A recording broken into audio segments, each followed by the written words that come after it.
Hello, my friends. Welcome to my YouTube channel. My name is Dr. Saeed Kazmi, and today I'm going to talk about cardiomyopathies. So, cardiomyopathies basically means diseases of the cardiac myocardium. So, this is a heterogeneous group of disorders in which there is primarily something wrong with the cardiac muscle. So the myocardium has got defects. So this could be defects of the structures, or this could be defect of the functions. So either the myocardium or the cardiac myocytes are abnormal in structure somehow. So either they are too thick, or either they are too thin, or they're not able to contract properly or relax properly, or they might have problems in which there is problem in the myocyte that they cannot conduct the electrical activity across the cells. Or it could be a combination of different things. So again, in a nutshell, it's a heterogeneous group of disorders in which there is either a problem in the cardiac myocyte or the cardiac myocardium structure or function. Now, it is divided into three types: dilated cardiomyopathies, restrictive cardiomyopathies, and hypertrophic cardiomyopathies. And I will go through them one by one. So if we start with the dilated cardiomyopathy. So dilated cardiomyopathy simply means that heterogeneous group of heart muscles problems in which the cardiac chambers are dilated. So the atria and the ventricles are abnormally dilated.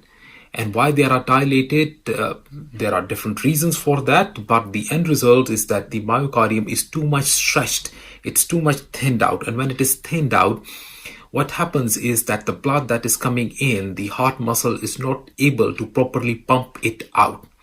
So the heart is always full of blood and it's not able to pump properly. So what happens is that the systolic contractility of the heart is affected because it's not able to pump effectively and throw the blood back into the systemic circulation or even in the pulmonary circulation. So what happened is that the blood would stay in the heart, and because it's staying in the heart, it would lead to stretching. This stretching would lead to dilatation, and you all know it can be stretched up to a limit, and after that it would get flowing backwards. And when it starts flowing backwards, either into the pulmonary circulation, or if it is the right side of the heart, it's going back into the systemic circulation, then the signs and symptoms of heart failure appear. And I will go through that later on. So primarily, the problem is that the cardiac muscle is too much stretched out, it's too much thinned out. The other group is what we call as restrictive cardiomyopathies. Now, restrictive cardiomyopathies is that group of heart disorders in which there is problem in the sense that the heart is not able to dilate properly. There is a problem in the diastolic function. The heart is not able to relax properly. So not enough blood can come into the heart. And when not enough blood can come into the heart, simply the heart is not able to pump the amount of blood that is needed by the body. So less blood coming in because there is less space. Because the heart muscles, they cannot relax properly. That is restrictive cardiomyopathy. And the third category is what we call as hypertrophic cardiomyopathy. So hypertrophic cardiomyopathy, as the word says, it's hypertrophy. So there is abnormal thickening of the heart muscle. Most of the time it is asymmetrical. So in most of the cases, it's either the interventricular septum which is thickened abnormally, and it is usually thickened towards the left ventricular side, but nevertheless in some forms the whole of the left and the right ventricle can get too much thickened, and when they are thickened too much, remember that they are not able to relax properly, and they are not even able to pump properly because it's too much thickened. Too much thickening is also not good of the myocardium. So there are three categories: dilated cardiomyopathies, restrictive cardiomyopathies, and hypertrophic cardiomyopathies. Okay, so let's go through the etiology of all of these one by one. So we'll start with the etiology of the dilated cardiomyopathy. Now, dilated cardiomyopathy, as I told you earlier, that basically the problem is stretching of the myocardium. So the myocardium or the heart chambers, they get dilated, they get bigger.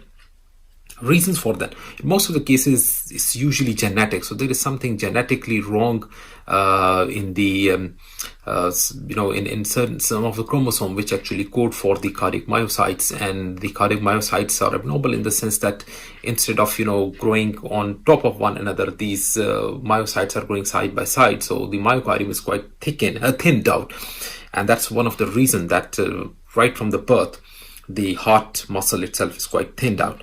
So genetic, as I told you, is one of the main reasons of having dilated cardiomyopathy right from the birth. The other reason is myocarditis. Now, myocarditis simply means inflammation of the cardiac muscle, and it can happen because of various reasons. Most of the times in children, it is caused by different type of viruses, and the viruses that are usually notorious for causing myocarditis are the Coxsackie virus. So Coxsackie viral infection usually presents just like simple cough and cold. It very much presents like bronchiolitis, then all of a sudden the child goes in heart failure. And if you do ECG, you might see signs of cardiac inflammation in the form of ST segment elevation, tachycardia, or even non-specific changes. And if a biopsy is done, it would show that there is inflammatory infiltrates within the cardiac myocytes. The other reason could be mumps virus. There are a few other viruses as well which can cause myocarditis. Sometimes different types of bacteria can also cause myocarditis, like diphtheria, though that is not that much common these days here, especially in the developed world. But nevertheless, viral myocarditis still remains a very important cause of dilated cardiomyopathy. Alcohol can also cause dilated cardiomyopathies. Those people who are consuming lots of alcohol, alcohol can cause alcoholic hepatitis. It can also cause alcoholic dilated cardiomyopathy. So heavy drinking can be one of the reasons for dilated cardiomyopathy. Sometimes pregnancy can also lead to dilated cardiomyopathy because of a lot of the pressures caused by the fetal development, and the volume expansion occurs in pregnancy, so that can lead to a dilated cardiomyopathy. And in many cases, we simply don't know the reason why someone has got dilated cardiomyopathy. In that case, we call it idiopathic dilated cardiomyopathy.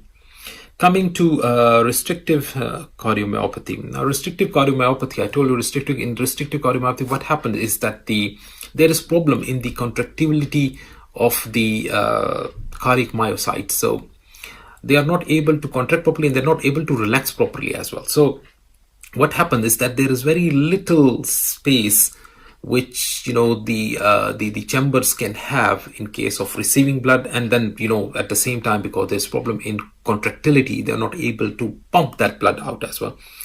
So one of the common causes for restrictive cardiomyopathy is fibrosis.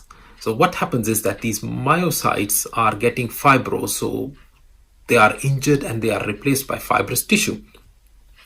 And usually this fibrosis can either be idiopathic, sometimes we don't know what has caused that, but many times it can be caused by infiltrative disease. So infiltration can occur in primary or secondary amyloidosis. It can also happen in sarcoidosis, and it can also happen in hemochromatosis. So infiltrative disorders in which there is infiltration of abnormal tissue within the cardiac myocytes can give you restrictive cardiomyopathy. And then the third category is what we call as hypertrophic cardiomyopathies. Hypertrophic cardiomyopathies are, as I told you, it's a heterogeneous group of cardiac disorders in which there is thickening of the cardiac muscles, and usually this thickening is asymmetrical. So it's mostly the interventricular septum which is thickened, and that can lead to a lot of problems. I will come to that later on. But again, the reasons usually are genetics, and usually there is some problem in the genes which are encoding for the beta myosin. So beta myosin chains, the beta myosin filaments are abnormal. So what happens is that there are a lot of beta myosin filaments, and they are quite thickened out, and that leads to replication of the cardiac myocytes, and a lot of muscle is formed abnormally, which is not able to contract, or even if it is able to contract, there's so much muscle that would cause obstruction in the blood outflow and can lead to problems. So that is hypertrophic cardiomyopathy, and as I told you, the problem in most of cases it's genetic in origin. Now coming to signs and symptoms. So signs and symptoms, again, I will go through the same schema. So I will go through the sign and symptom of dilated cardiomyopathy followed by restrictive and then hypertrophic cardiomyopathy. Dilated cardiomyopathy. So you know the chambers are dilated. So when they are dilated, they are not able to pump blood into the circulation, whether that's a systemic circulation, whether it's a pulmonary circulation. So what would happen? The heart would be full of blood, but again, there is a specific amount of blood that can be held within the cardiac chambers. More than that, what would happen? It would backflow, and when it goes back from the left side, it will go back into the pulmonary circulation, and from the right side, it will go back into the systemic circulation. So you or the child would have signs and symptoms of heart failure.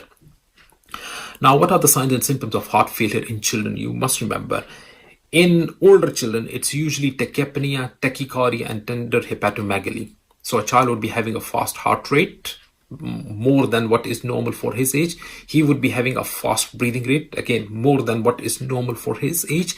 And because of the backward pressure, he might develop tender hepatomegaly. So what happens? The liver is congested, and because of the congestion, the liver capsule is stretched, and that leads to pain in the right hypochondrium. So a tachycardia, tachypnea, and tender hepatomegaly simply means heart failure in older children. In neonates, it can present a bit more subtly. So they can have tachycardia. Again, there is no fever. They might be tachycardic for unknown reasons. They might be tachypnic as well. They might have pallor, they might have nausea, they might have irritability, they might have decreased activity, they might have feeding issues. So again, and you know that can be signs and symptoms of sepsis, that can be signs and symptoms of metabolic disorder, that can be signs and symptoms of non-accidental injury, that can be signs and symptoms of surgical disease in neonates as well. So the differentials are quite broad. But again, as I said, because these are non-specific signs, of one of the differential that you should keep in mind if you are confronted with a neonate who has got these signs and symptoms. You should keep dilated cardiomyopathy in your mind as one of the differentials. It can also lead to exertional dyspnea. So exertional dyspnea means that a child who goes out for playing or something, he becomes out of breath. So they're short of breath. They're not able to play properly because they get tired. They've got fatigue, and they've got decreased exercise tolerance. So they would not be able to play for a prolonged period of time. So they just play for 5 and 10 minutes, and then they're out of their breath, or they're feeling so much tired that they have to stop playing. So these are some of the signs and symptoms of dilated cardiomyopathy. Restrictive cardiomyopathy more or less presents in the same way. Again, because it's a restrictive disorder, the blood cannot properly come into the cardiac chambers. Obviously, when it's can't come in, it would be backward. There would be a lot of backward pressure, and that backward pressure would again cause signs and symptoms of heart failure. So dilated cardiomyopathy and restrictive cardiomyopathy both would present with signs and symptoms of heart failure. Now coming to hypertrophic cardiomyopathy. Now hypertrophic cardiomyopathy is usually asymptomatic. So most of the time you don't even know somebody's got hypertrophic cardiomyopathy because it doesn't lead to any sign and symptoms. Sometimes if there is too much thickening of the interventricular septum, what would happen is that if I go back here to this diagram, and if you see here, if there is a lot of thickening of this, so what happens if a child is playing and he's doing some exercise, what happens as the heart rate increases, the contractility increases, and this septum, thickened septum, might come in the way of the outflow coming out from the left ventricle. So that would lead to obstruction to the blood coming out of the left ventricles, and there would be a decrease in the cardiac output, and that decrease can lead to pain, that decrease can lead to exercise intolerance, that can lead to exercise or exertional syncope. Because the blood flow is reduced, the brain is not getting enough blood. When it's not getting enough blood, it simply means it's not getting enough oxygen. So while a child is playing, suddenly he becomes out of breath, or he can simply pass out as well. Like he's playing and all of a sudden they just pass out because the brain is not getting enough oxygen, so it just switches off. They fall down and then they can get their senses back. And most of the time they don't even remember what had happened with them. So this is one of the common presentations of hypertrophic cardiomyopathy. So it could be either asymptomatic, or it can present with exertional syncope. It can present sometimes with chest pain, especially chest pains while doing some activity. It can present with palpitations. Sometimes we don't even know that kids have even died without being diagnosed, and at autopsy it was found out that they had hypertrophic cardiomyopathy. Sometimes it can simply present with sudden cardiac deaths, especially while doing strenuous activity. So that is how hypertrophic cardiomyopathy can present. Now, coming up to the workup, how do we work up if somebody presents with, let's say, signs and symptoms of heart failure, or somebody presents with palpitations and chest pain while doing strenuous activity, or somebody passing out while playing or doing some sports? Usually dilated cardiomyopathy, because it's a heart failure, so the BNP is usually raised. So we have to do some basic laboratory test, which means full blood count, UNEs, LFTs, CRP, etc., etc. But if you are suspecting heart failure, of the sign and symptom of heart failure, BNP is usually would be raised more than 100.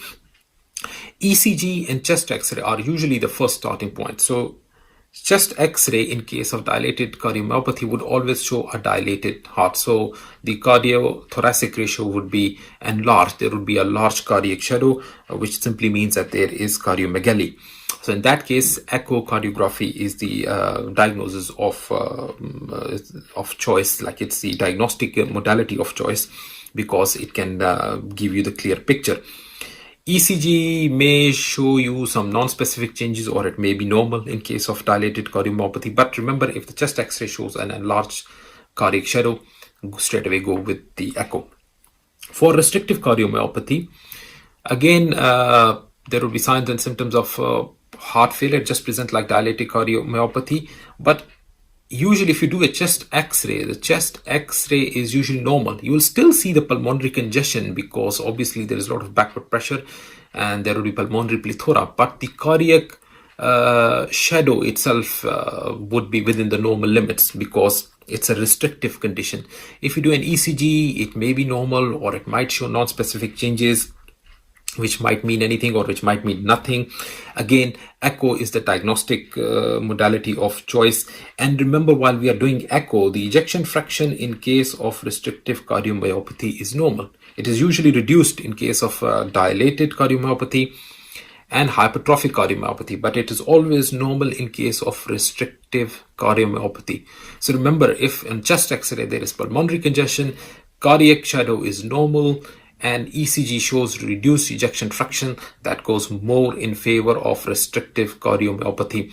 Obviously, the golden standard would be doing a biopsy, but again, it's an invasive procedure. Biopsy would only be done to see what has caused infiltration, whether it's hemochromatosis, whether it's sarcoidosis, whether it's fibroelastosis, or whether it is amyloidosis.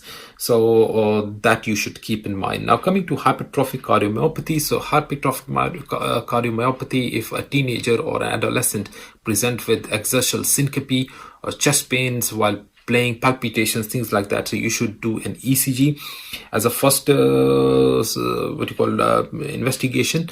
ECG can either be normal, or sometimes it might show left ventricular hypertrophy or interventricular hypertrophy.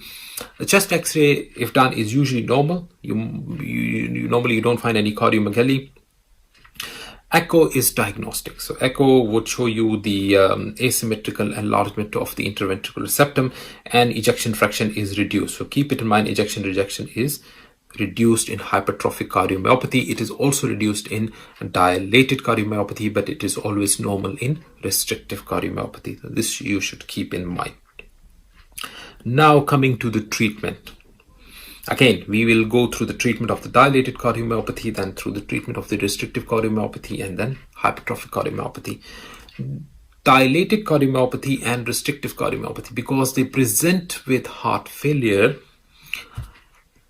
what you need to do is to treat the heart failure. So the way we treat heart failure is usually using ACE inhibitors. We can use beta blockers, we can use diuretics, or we can use a combination of these drugs. ACE inhibitors, your angiotensin converting enzyme inhibitors, are very good in reducing the afterload.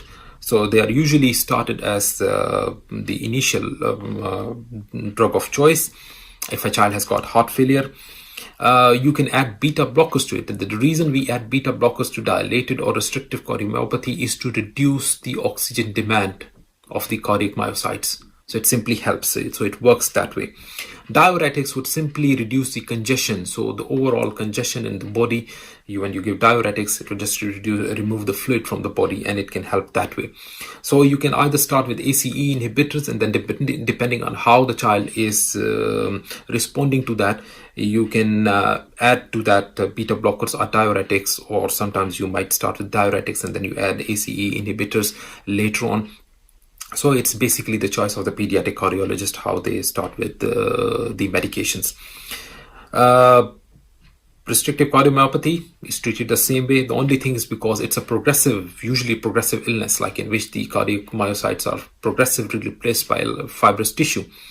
So a time would come where eventually the heart would not be able to do its job. So eventually they have to undergo cardiac transplantation. So different heart has to be implanted and the damaged heart has to be removed. So ultimately cardiac transplantation is the usual answer in case of restrictive cardiomyopathy.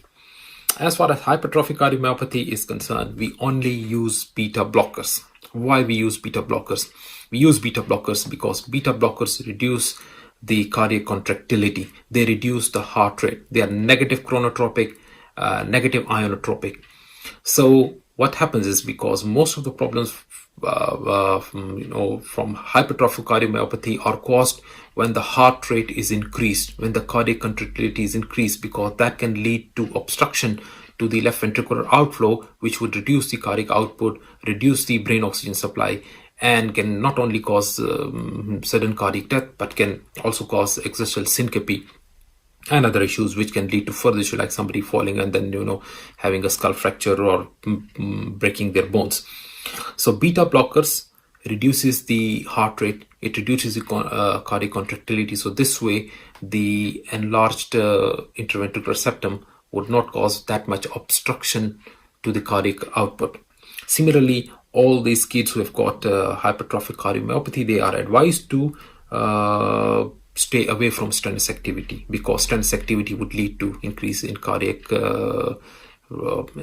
rate, as well as increase in the the force of the cardiac contraction, and that is what we don't want in hypertrophic cardiomyopathy. So they have to be told that they have to avoid strenuous activity. In severe cases, the surgeons can do what we call a septal myomectomy, in which the part of the thickened septum can be removed to make way for the unobstructed flow of cardiac output from the left ventricle.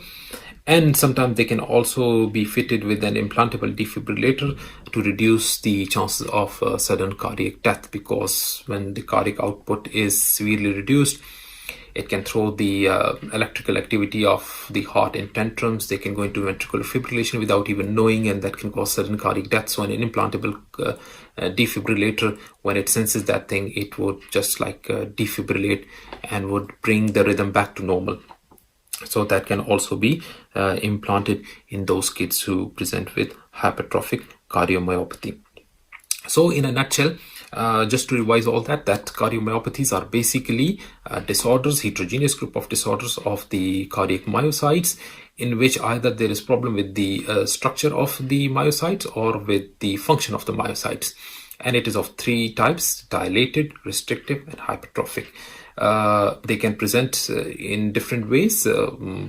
Usually restrictive and dilated presents with signs and symptoms of heart failure, while the hypertrophic usually presents with exertional syncope, chest pain, palpitations, and sometimes sudden death as well. Basic investigation, again, an ECG and chest X-ray is mandatory in all the cases, and echo is the diagnostic modality of choice. In some cases, cardiac biopsy can also be done.